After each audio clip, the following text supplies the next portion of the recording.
presentar nuestro trabajo titulado Restricciones evolutivas y estructurales que influyen en el comportamiento amiloide de la apolipoproteína 1. La apolipoproteína 1, APO1, tiene una función clave en el transporte reverso del colesterol mediado por las lipoproteínas de alta densidad HDL. Sin embargo, es conocido que la agregación de mutantes puntuales únicos de APO1 puede conducir a una patología amiloide hereditaria. En este trabajo, combinamos diversas herramientas computacionales para proporcionar un análisis completo de la conservación y el papel patogénico de las regiones propensas a la agregación presentes en esta proteína. Para comprender mejor cómo la secuencia de APO1 determina sus propiedades de agregación, realizamos una evaluación integral de las regiones propensas a la agregación, APR, presentes en vertebrados que se observan en la figura 1 en color celeste y mamíferos que se observan en color naranja. Para la secuencia de APO1 humana detectamos 3 APRs, las APRs 1 y 2 ubicadas en el N-terminal de la proteína y la APR3 en la región C-terminal. Las mismas están mapeadas en la estructura cristalina de APO1 monomérica que se observa en la figura número 2. La conservación generalizada de la APR1 N-terminal sugiere un papel importante en la estructura de APO1 para esta región. Cabe destacar que las mutaciones puntuales descritas como amiloidogénicas no introdujeron nuevas APRs en la secuencia de esta proteína. Con el objetivo de profundizar nuestro análisis, llevamos a cabo una caracterización de estas regiones en un contexto estructural. En la figura 3 observamos nuestros resultados. Las 3 APRs presentan una solubilidad menor y una alta propensión a formar agregados, evidenciada en la gráfica B por una disminución de la energía. Curiosamente, estas regiones de agregación están ubicadas en segmentos de baja movilidad de la estructura de APO1, como se observa en el panel 3C, y entornos altamente empaquetados, evitando su exposición al solvente, como se observa en el panel D. Todas estas características son especialmente evidentes para la APR1, que, como se observa en la estructura cristalina de la figura 2, está enterrada dentro del paquete de alfa hélices N-terminal.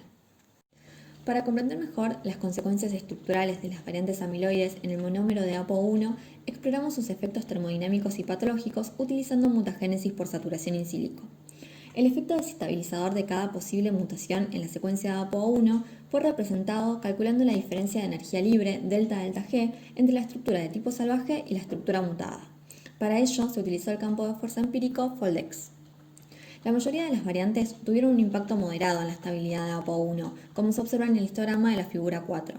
Un examen más detallado, como muestra el mapa de calor, el panel B de la misma figura, reveló que la estructura de APO1 es muy sensible a las mutaciones en la región de los residuos 7 a 28 que comprenden la APR1. Usamos los valores de delta-delta-G para resaltar las diferencias entre las variantes patogénicas asociadas con amiloidosis o deficiencias en el transporte de lípidos y variantes naturales reportadas por el proyecto GENOMAD.